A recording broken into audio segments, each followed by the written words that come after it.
pire dans les geôles du président.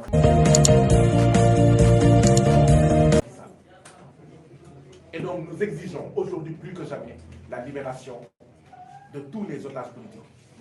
Et nous en profitons pour dénoncer énergiquement, fortement, ce 2 poids 2 mesures que nous dénonçons sur d'autres questions dans le traitement fait des détenus politiques. Pourquoi est-ce que Guy Marius Sagna fait partie des premiers détenus politiques à être libérés, alors que nous avons une majorité de détenus politiques qui ont été arrêtés depuis les 8 et 9 février 2021. En quoi est-ce que Guy Marius Sagna est plus important que ces détenus pour que Guy Marius Sagna, qui n'a été arrêté que le 22 février, sorte d'abord avant ceux qui ont été arrêtés près de 2 semaines avant? Nous dénonçons ce 2 poids 2 mesures. Nous dénonçons cette politique, d'accord, du Kumba Amdei et du Kumba Amundei. Et s'il nous était possible de refuser de sortir afin que nos co-détenus arrêtés bien avant nous soient libérés, nous serions restés en prison et à attendre qu'ils soient d'abord libérés avant que Hassan Diouf, Clédor et moi-même nous soyons en fait élargis.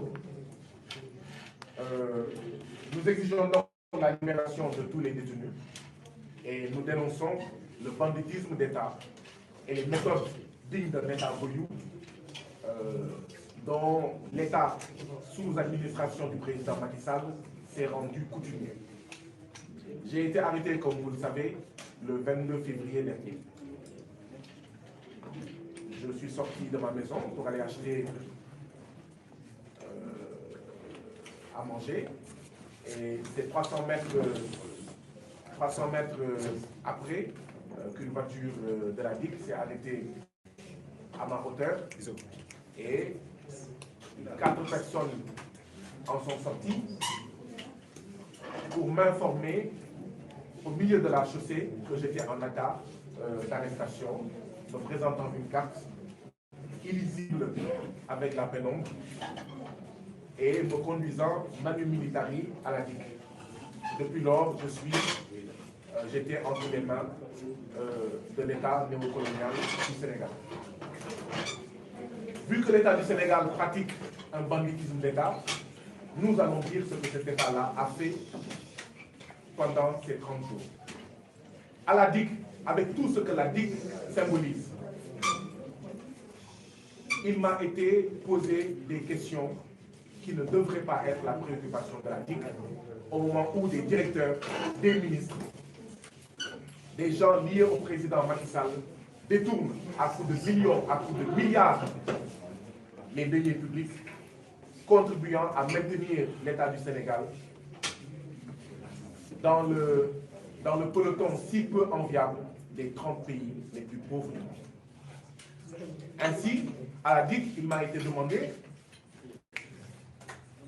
comment est-ce que je pouvais accuser la police d'avoir torturé jusqu'à la mort Pape Sarr au commissariat de Thiaroye, Seck Ndiaye dans sa chambre, et Elimane Touré au commissariat du port, Abdoulaye Timéra assassiné par la police, etc. Il m'a aussi été demandé pourquoi j'avais mis dans un autre post sur ma page Facebook que tous les jours devraient être des Pathé Badiane pour le président Macky Sall et ses maîtres impérialistes. Je rappelle que Pathé Badiane est une mémorable bataille qu'on doit enseigner à tous les Sénégalais pour fouetter leur fierté, leur dignité. Pathé Badiane, c'est une bataille remportée par le vénéré et vénérable résistant Maba Diakhouba, bataille remportée contre l'armée coloniale française. Il m'a aussi été demandé, je l'ai même publié en Wolof, pourquoi j'ai dit sur un de mes posts que Macky partira. Macky partira pour la bonne simple raison que c'est un être humain, mais pour la bonne et simple raison qu'il est à son 2e et dernier mandat. Macky Sall partira. Nous le clamons haut et fort. Macky Sall partira. Il m'a été demandé si c'était des menaces, si c'était un appel à l'insurrection. Il m'a même été demandé Qui était ce Babacar avec qui j'échangeais par WhatsApp au sujet d'un montant de 50 000 francs et d'une conférence de presse qui devait avoir lieu le 23 février. Il m'a aussi été demandé si j'étais destinataire d'un audio qu'aurait fait le sieur Clédor Sène. Et donc c'est pour dire que souvent nous introduisons des lettres d'information pour informer le préfet que nous voulons manifester. Et souvent, pour motiver, expliquer, justifier l'interdiction de ces manifestations, le préfet dit que par cette manifestation que nous voulions organiser, que c'est une tentative de discréditer les institutions de la République. Nous disons que c'est le président Macky Sall, en donnant cette besogne à la police sénégalaise, en donnant cette besogne à la DIC, qui n'est pas n'importe quelle institution, qui discrédite les institutions de la République.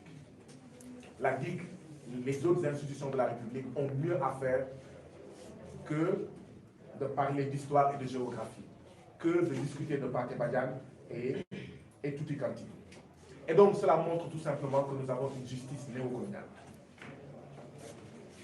Je rappelle que j'en suis à mon 3e mandat de dépôt en moins de 3 ans, à ma 3e liberté provisoire en moins de 3 ans. Et que rien que cela discrédite ceux-là de nos concitoyens qui affirment que nous devrions avoir confiance en notre justice. Une justice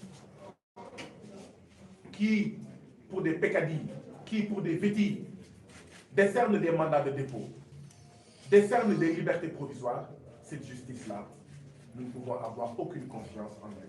C'est pourquoi nous avons toujours soutenu et nous continuons à soutenir la lutte juste et légitime de l'Union des magistrats sénégalais pour une justice indépendante.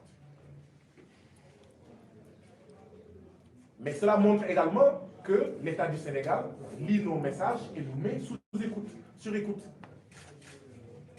Je dis et répète que je suis un citoyen sénégalais, et pour ma propre sécurité, mais aussi pour la sécurité du peuple sénégalais, oui, l'État peut me mettre sur écoute en respectant les règles, en prenant une réquisition, mais pas pour protéger l'impérialisme, pas pour pérenniser le néocolonialisme au Sénégal, pas pour mobiliser en fait les moyens de l'État afin de sauvegarder les intérêts de la bourgeoisie démocratique sénégalaise. Et donc, oui, le président Macky Sall devrait être plus préoccupé d'écouter les Sénégalais que de les mettre sur écoute. Si nous voulons sortir le Sénégal et l'Afrique de la pauvreté, du sous-développement, il faut que nos dirigeants soient à l'écoute de leur peuple et non de passer tout leur temps, d'utiliser tous les moyens pour les mettre sur écoute. Et donc nous dénonçons énergiquement cette tentative de décapiter une organisation comme le FRAPP. Je le rappelle, qui a eu au moins une dizaine d'emprisonnements. Nous dénonçons cette tentative de décapiter toutes les organisations résistantes, patriotiques, que ce soit le FDS, que ce soit Y en a marre, que ce soit PASTEF, ainsi que d'autres organisations. Nous dénonçons cette tentative de décapiter ces organisations sous le prétexte, enfin pour la bonne et simple raison, que ces organisations se battent pour un autre Sénégal dans une autre Afrique et un autre Sénégal, dans une autre Afrique. Nous voulons également profiter de l'occasion qui nous est offerte pour dire que cette affaire qui est présentée comme une affaire privée n'est ni une affaire privée, ni une affaire nationale, mais une affaire géostratégique. Ce dont il est question, c'est que pour la première fois au Sénégal, pour la première fois dans un pays anciennement colonisé par la France, il y a un candidat qui a battu campagne sur des thèmes anti-impérialistes, sur des thèmes panafricains, sur des thèmes d'émancipation et de libération du Sénégal et de l'Afrique, en disant non aux francs CFA, non aux accords de partenariat économique, non aux accords léonins, avec le FMI et la Banque mondiale, avec l'Union européenne et d'autres institutions de ce genre comme l'OMC. C'est la première fois au Sénégal et dans un pays anciennement colonisé par la France, en Afrique, qu'un candidat ayant battu campagne sur ces thématiques récolte 16% des voix. Et c'est cela le danger. Et c'est cela l'enjeu. C'est cela le défi. C'est cela le débat. Tout autre débat est une tentative est une tentative dont le seul objectif est d'abrutir les citoyens que nous sommes. Toute autre tentative ne vise qu'une seule chose, à détourner l'attention sur l'essentiel, sur le principal, sur la contradiction principale, qui est que ce candidat-là, cet homme politique-là, doit être liquidé, comme Karim Wade l'a été, comme Khalifa Sall l'a été. C'est une entreprise de liquidation d'un homme politique. D'un homme politique qui symbolise, en fait, la sortie de l'impérialisme, d'un homme politique qui cherche, en fait, de manière très claire, à contribuer, avec d'autres, à un Sénégal souverain dans une Afrique souveraine et unie. Voilà pourquoi, de la même manière que nous avions dénoncé,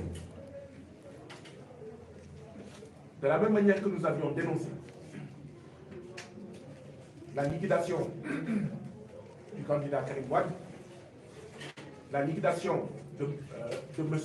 Khalifa Ababakar Sall, de la même manière, nous refusons qu'un complot soit ourdi, des charges inventées de toutes sortes, de toutes pièces, pour liquider cet adversaire politique. Lors de ma détention, à plusieurs reprises, par les médias, j'ai entendu différents acteurs vouloir attribuer à une organisation comme le FRAPP le saccage des magasins Auchan, le saccage de magasins de la Sonatel et d'autres enseignes de ce genre, symbolisant l'économie, l'impérialisme français. Nous disons de manière très claire que si ces accusations-là visent à nous faire peur, visent à nous faire reculer, visent à nous faire taire, pour que nous ne disions jamais pour la souveraineté monétaire, France dégage, c'est peine perdue.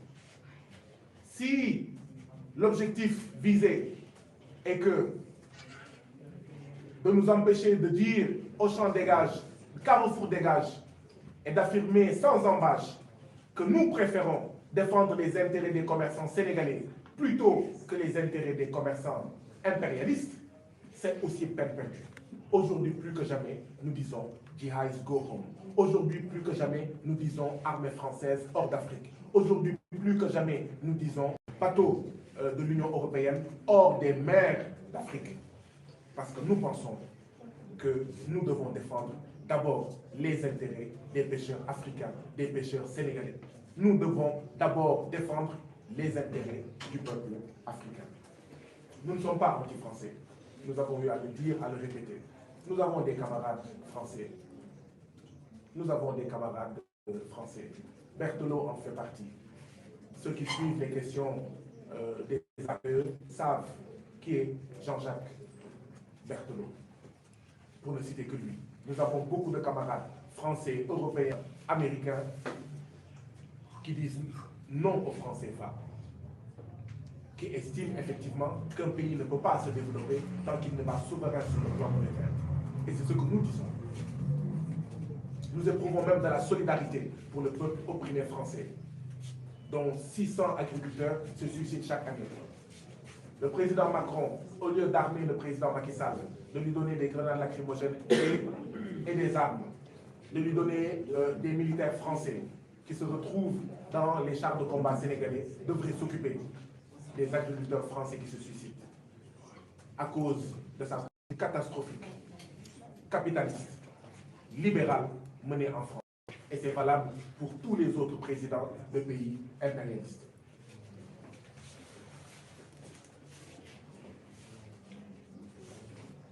comment ne pas être frustré quand les moyens des Sénégalais, l'armée sénégalaise, la police sénégalaise est utilisée pour sécuriser Auchan, Total, et non sécuriser les marchés sénégalais qui depuis des années brûlent un à un.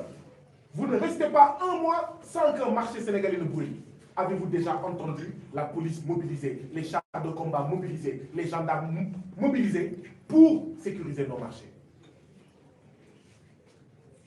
Avez-vous déjà entendu ces moyens mobilisés pour sécuriser les terres des paysans, sécuriser les forages des paysans, les biens des Sénégalais, pour sécuriser les mers du peuple sénégalais, des pêcheurs en fait sénégalais? Et donc oui, c'est la preuve, s'il en était encore besoin, que nous avons un État néocolonial, plus soucieux de défendre les intérêts de l'impérialisme et de ses suppôts locaux, avec à sa tête au Sénégal le président Macky Sall, à sa tête en Côte d'Ivoire le président Ouattara, Patrice Talon au Bénin, etc., plutôt que de défendre les intérêts du peuple sénégalais. Et donc oui, le FRAPP est heureux de constituer une cible à cause de son anti-impérialisme. Mais nous ne nous laisserons pas faire. Nous n'accepterons pas que les accusations, les unes plus saugrenues que les autres, d'accord, soient en fait proférées à notre endroit uniquement pour décapiter et liquider des résistants, des patriotes, des révolutionnaires panafricains. L'enjeu, en fait, ce qui se trame au Sénégal et ailleurs, c'est que si le peuple continue à se mobiliser et à se battre, si Dieu prête longue vie à des gens comme Babacar Diop, Modou Diouf, Aliou Sané, etc., l'enjeu, c'est que nous sommes en train de passer de bons élèves du FMI et de la Banque mondiale à bons élèves du panafricanisme et de l'anti-impérialisme. C'est ça qui fait peur au président Macky Sall et à ses maîtres impérialistes. Le passage du Sénégal, un passage quasi inexorable de bons élèves du FMI et de la Banque mondiale, bons élèves de Macron, bons élèves de l'Union européenne, à un Sénégal, bon élève de l'anti-impérialisme, bon élève du souverainisme, bon élève du monde sérieux, du défar sérieux et du bok sérieux. Et donc, voilà la raison pour laquelle le président Macky Sall a mobilisé des nervis, police, gendarmerie, armée, et son tonton français Macron pour faire face à la mobilisation du peuple sénégalais. C'est l'occasion de dire que tous ceux qui avaient l'habitude de dire que ce peuple sénégalais n'en vaut pas la peine, ne vaut pas la peine de se battre, qu'ils doivent des autocritiques à ce peuple sénégalais. Tous ceux-là qui disaient, comme le président Macky Sall a été réélu en 2019, tout ce qui arrive au peuple sénégalais, il l'aura bien cherché, doivent des autocritiques à ce peuple sénégalais. Le peuple sénégalais n'a jamais eu tort, parce que les peuples sont comme le sol. Il vous rend ce que vous y avez semé. Les peuples ne mentent pas.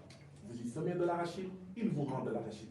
Mais vous y semez du carriérisme politique, de l'affairisme politique, de la trahison politique, du vampirisme, du pacho national, du tonton national, mais il vous le rend aussi. Parce que quel est le peuple